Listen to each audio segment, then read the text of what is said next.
Hello everyone, welcome to my YouTube channel. I hope you all are doing well. So let's start today's topic. Today we are going to discuss about the applicability of building bylaws. So we have already discussed these two topics, function of local authority. तो local authority का क्या functions होता है उसको हम लोग briefly discuss किए. Then after what are the responsibilities of the owner ये भी हम लोग discuss किए. ठीक है. Now our today's topic is applicability of building bylaws. मतलब बिल्डिंग बायलॉज जो होते हैं वो कहाँ कहाँ एप्लीकेबल होते हैं उसके बारे में हम लोग डिटेल में डिस्कस करेंगे. So let's start. सो कहाँ कहाँ होते हैं उसको हम लोग पॉइंट बाय पॉइंट समझेंगे. जैसे all new constructions means building bylaws वो ऐसा हर जगह एप्लीकेबल होंगे जहाँ पे नया नया कंस्ट्रक्शन हो रहा होगा, चाहे वो हाउसेस हो, चाहे ऑफिसेस हो, चाहे फैक्ट्रीज हो. जितना भी न्यू बिल्डिंग्स का कंस्ट्रक्शन होगा वहाँ पे बिल्डिंग बायलॉज एप्लीकेबल होंगे. तो ये तो आपका पहला एप्लीकेबिलिटी हो गया कि बिल्डिंग बायलॉज जो है नया कंस्ट्रक्शन में तो एप्लीकेबल है ही. तो जितना भी नया कंस्ट्रक्शन होंगे, चाहे वो हाउसेस हो, चाहे ऑफिसेस हो, चाहे फैक्ट्रीज हो, वहाँ पे बिल्डिंग बायलॉज क्या है, एप्लीकेबल है. नेक्स्ट हम लोग देखते हैं रिनोवेशन एंड एडिशन. इसका मतलब क्या हो गया कि बिल्डिंग बायलॉज वहाँ भी एप्लीकेबल हो गए जहाँ पे आप मेजर चेंजेस कर रहे हो. ठीक है, जहाँ पे बिल्डिंग में मेजर चेंजेस हो रहा हो, जैसे कि बिल्डिंग्स का में नया फ्लोर ऐड हो रहा हो या फिर बिल्डिंग्स को एक्सटेंड करना हो. जैसे like adding a new floor means मान लीजिए 2 फ्लोर का था पहले बिल्डिंग, अब उसमें एक और 3rd फ्लोर भी ऐड हो रहा है. तो उस केस में वो जो 3rd फ्लोर है वो बायलॉज को फॉलो करना चाहिए. या फिर आप बिल्डिंग्स को एक्सटेंड कर रहे हो, चाहे उसका लेंथ या फिर ब्रेथ जो है बढ़ा रहे हो, तो नया पार्ट जो भी बिल्डिंग्स में ऐड हो रहा है it must follow bylaws. Clear है? मीन्स बिल्डिंग में अगर आप नया फ्लोर ऐड कर रहे हो या फिर उसको एक्सटेंड कर रहे हो, तो उस केस में अगर एक्सटेंड कर मतलब कि अगर नया फ्लोर ऐड कर रहे हो तो वो बायलॉज को फॉलो करना चाहिए. ऐसा नहीं हो कि जब आप बिल्डिंग बनाए तो वो बायलॉज को फॉलो कर रहा था प्लस आप नया एक्सटेंड किए उसको या फिर न्यू फ्लोर ऐड किए तो बायलॉज को फॉलो नहीं करने लगे, तो उस केस में इशू हो सकता है. ठीक है. नेक्स्ट कहाँ एप्लीकेबल है, डेमोलिशन एंड रिबिल्डिंग. इसका मतलब क्या हो गया कि बिल्डिंग जो है आपका पहले से बना हुआ था उसको डेमोलिश किया गया, मतलब तोड़ दिया गया, हटा दिया गया, फिर जो है फिर न्यू बिल्डिंग बनाया गया उसके प्लेस में. तो उस केस में जो नया बिल्डिंग बन रहा है तो उस समय वहाँ पे जो करंट बायलॉज है उसको वो फॉलो करना चाहिए. ठीक है, जो नया बिल्डिंग बन रहा है तो उस समय वहाँ पे जो करंट बायलॉज है उसको वो फॉलो करें. ठीक है, ये हो गया, यहाँ भी एप्लीकेबिलिटी होता है. चौथा हो गया आपका लोकेशन स्पेसिफिक. इसका मतलब क्या है कि बिल्डिंग बायलॉज जो है वो वेरी करता है कि कहाँ पे आपका बिल्डिंग है. जैसे रेसिडेंशियल के लिए अलग बायलॉज होता है, कॉमर्शियल के लिए अलग होता है एंड इंडस्ट्रियल जोन के लिए अलग होता है. सबके लिए अलग अलग रूल है. क्लियर है? और अलग अलग सिटीज़ और टाउन के लिए भी अलग अलग रूल होता है. ठीक है, मतलब कि बायलॉज कॉमन तो रहते ही हैं, अलग अलग अर्बन एरिया सिटीज़ या टाउन्स के लिए भी अलग अलग होता है. ठीक है, जैसा भी वहाँ का लोकल नीड्स हो उसके लिए. तो ये एप्लीकेबिलिटी हो गया बिल्डिंग बायलॉज का. ठीक है, मतलब कहाँ कहाँ बिल्डिंग बायलॉज एप्लीकेबल है. चलिए आगे मूव करते हैं. तो our next topic is principles underlying building bylaws. इसका मतलब जो बिल्डिंग बायलॉज है वो किस सिद्धांत पे वर्क करता है. ठीक है, तो पहला सिद्धांत क्या है उसका, इसको हम पॉइंट बाय पॉइंट समझेंगे. पहला हो गया आपका पब्लिक हेल्थ एंड सेफ्टी. तो पहला सिद्धांत मतलब बिल्डिंग बायलॉज को क्या चाहिए, उसका मेन एम क्या है कि पब्लिक जो है उसका हेल्थ जो है सही रहे प्लस सेफ्टी भी है.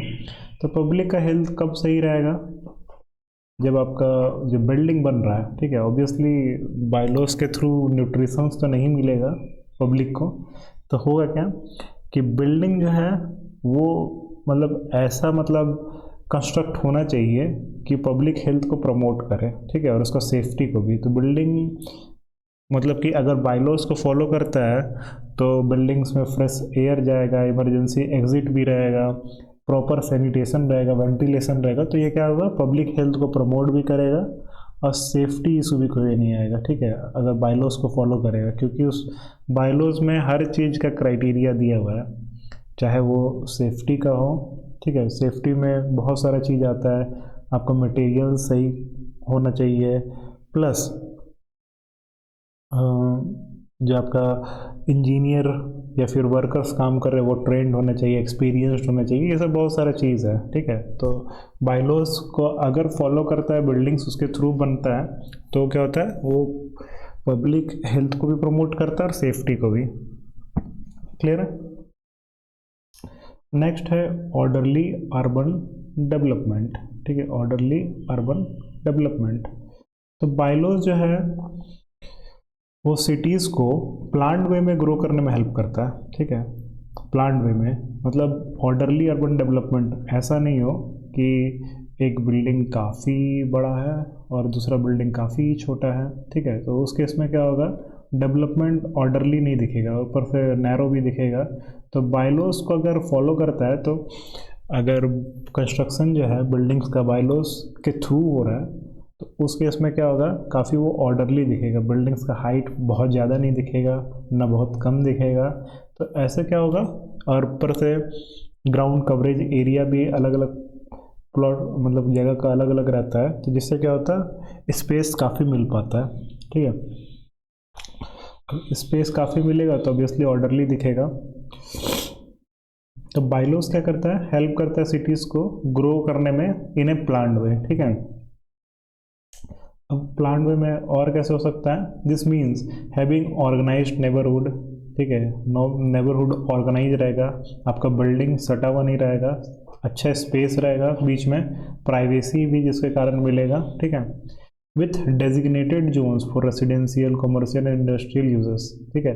अब जोन्स भी अलग अलग डिवाइडेड रहेगा, आपका रेसिडेंशियल का अलग रहेगा, कमर्शियल का अलग, इंडस्ट्रियल का अलग। आप ऐसा सोचिए कि मान लीजिए एक रेसिडेंशियल, मान लीजिए एक इंडस्ट्री सेटअप किया गया है और उसके आसपास खाली रेसिडेंशियल बिल्डिंग है, तो वो जो है आपका काफ़ी, मतलब कि इशू हो जाएगा, इंडस्ट्री चल नहीं पाएगा, क्योंकि उसमें आपका साउंड पोल्यूशन भी होगा, बहुत सारे टाइप का पोल्यूशंस होता है, ठीक है, आवाज़ आएगा, तो ऐसे में रेसिडेंशियल एरिया जो है आपका रहने योग्य नहीं रहेगा, ठीक है। तो जो अर्बन डेवलपमेंट होता है ऑर्डरली, उसको प्रमोट करता है आपका building bylaws, industrial area sector अलग साइड होता है, रेसिडेंशियल कम्प्लेक्सेस अलग साइड होता है, प्लस बाकी भी कमर्शियल एरिया भी अलग होता है, ठीक है। आगे देखते हैं, नेक्स्ट प्रिंसिपल जो है वो आपका इन्वायरमेंटल कंजर्वेशन। अच्छा, इन्वायरमेंटल कंजर्वेशन को कैसे प्रमोट कर सकता है बिल्डिंग बायलॉज, थोड़ा सा आप सोचिए, जैसे इन्वायरमेंटल कंजर्वेशन को कैसे सपोर्ट कर सकता है। तो ऐसा हम लोग सोच सकते हैं कि पहला तो आपका ये है कि बायलॉज इस चीज़ में हेल्प करता है कि प्रॉपर सैनिटेशन मिल सके। तो प्रॉपर सैनिटेशन कैसे मिलेगा, मान लीजिए आप एक प्लॉट खरीदे हैं, प्लॉट खरीदे तो पूरा प्लॉट में तो आप बना नहीं सकते, उसका कुछ ग्राउंड कवरेज होगा, FAR होगा, बहुत सारी चीज़ होगा, ठीक है, प्लस सेटबैक भी होगा। तो मान लीजिए यहाँ पे आप बिल्डिंग्स बनाए, ठीक है, बिल्डिंग बनाए, तो ये जो स्पेस है, ये स्पेस तो रह गया, ये स्पेस क्या हुआ, रह गया, तो ये स्पेस में आप गार्डन्स बना सकते हैं, पार्किंग बना सकते हैं, मतलब स्पेस है पूरा, ठीक है।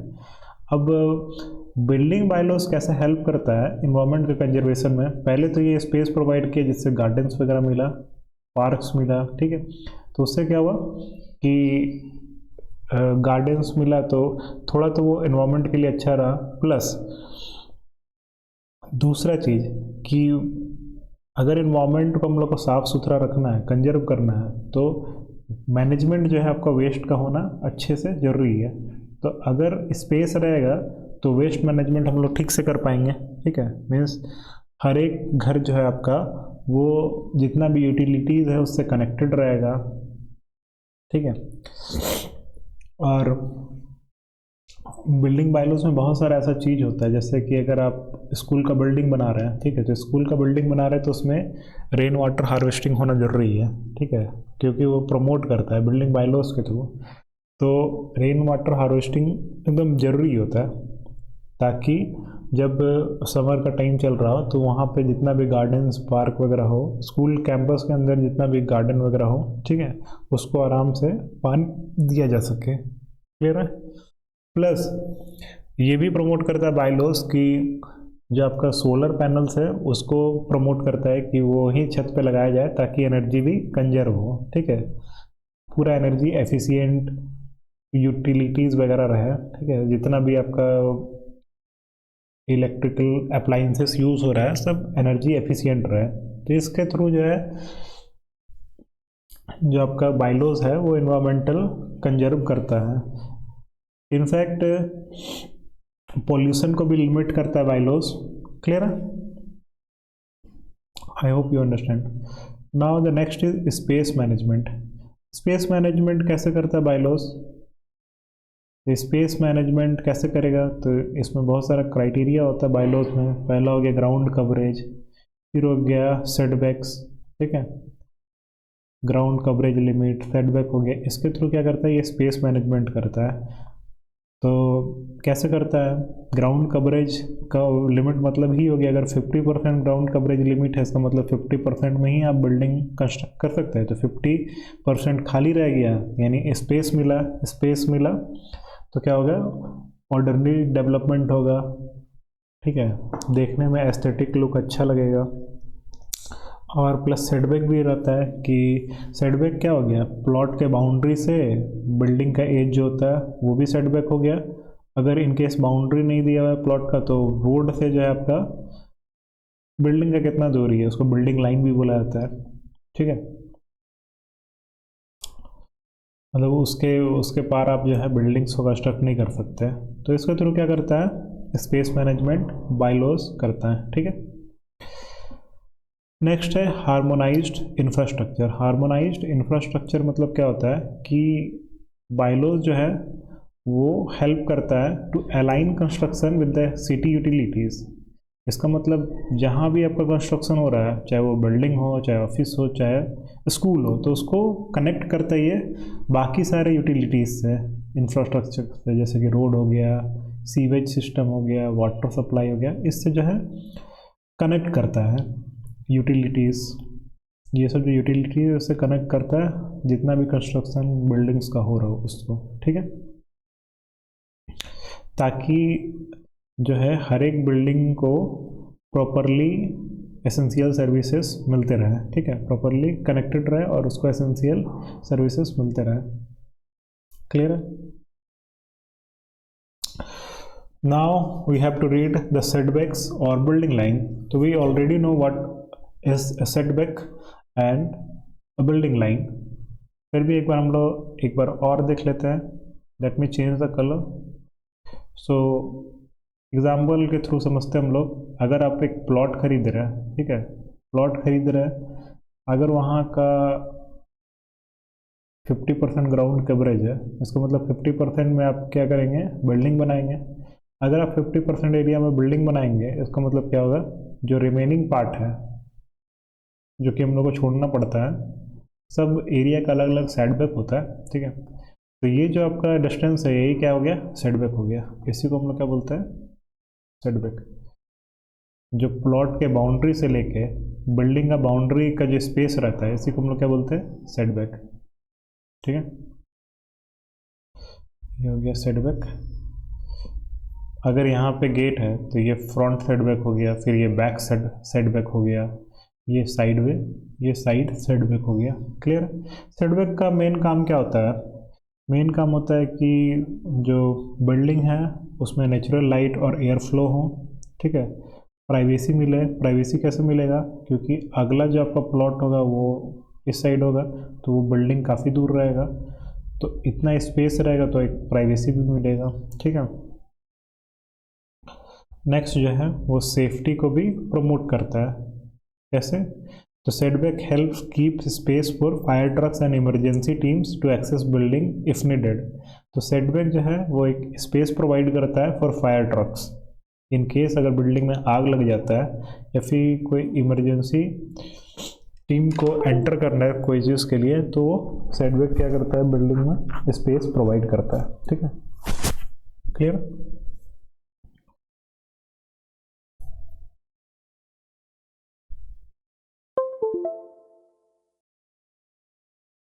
ओके, आगे बढ़ते हैं हम लोग। The next point is light plane.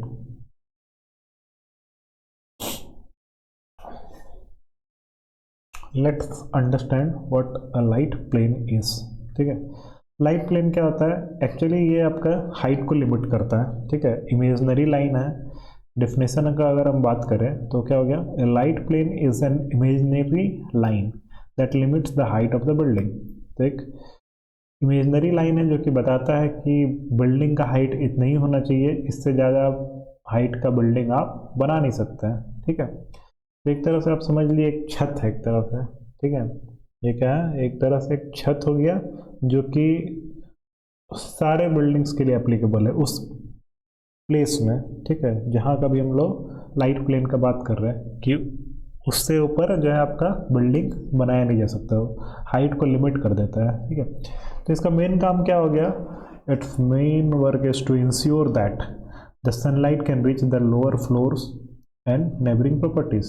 इसका मेन काम क्या है कि सनलाइट जो है आपका लोअर फ्लोर में भी पहुँचे। ठीक है, प्लस जो नेबरिंग प्रॉपर्टीज़ है, जो पड़ोसी वगैरह है, उसके घर भी सनलाइट पहुँचे। ठीक है, तो इसका मेन पर्पस क्या हो गया? It prevent shadows on near by properties. अगर मान लीजिए एक छोटा बिल्डिंग है, ठीक है, उसके सामने एक काफ़ी बड़ा बिल्डिंग हो गया, तो वो क्या करेगा? सनलाइट को, अगर यहाँ से सनलाइट आ रहा हो, ये नहीं पड़ेगा, यहाँ से सनलाइट आ रहा हो तो यहाँ पे क्या हो जाएगा? पूरा डार्क हो जाएगा, ये पूरा डार्क हो जाएगा। तो क्योंकि इस बिल्डिंग का शैडो इसमें पड़ेगा, तो उससे क्या करता है? ये बचाता है। ठीक है, when the building is too tall it can block sunlight for the surrounding buildings making them dark. Clear? It also improves building aesthetics. Building का एस्थेटिक को भी ये क्या करता है? इम्प्रूव करता है, देखने में अच्छा लगता है। Keeping the building height in check also help create a more balance and pleasant look in the neighbourhood. Clear है? Next one is floor space index. ये तो ऑलरेडी हम लोग डिस्कस कर लिए। फ्लोर स्पेस इंडेक्स FSI या फिर FAR, दोनों सेम चीज़ है। फ्लोर स्पेस इंडेक्स या फिर फ्लोर एरिया रेशियो, ये दोनों क्या है? सेम चीज़ है। इसका मतलब क्या हो गया? ये एक रेशियो होता है। FAR क्या होता है? रेशियो होता है।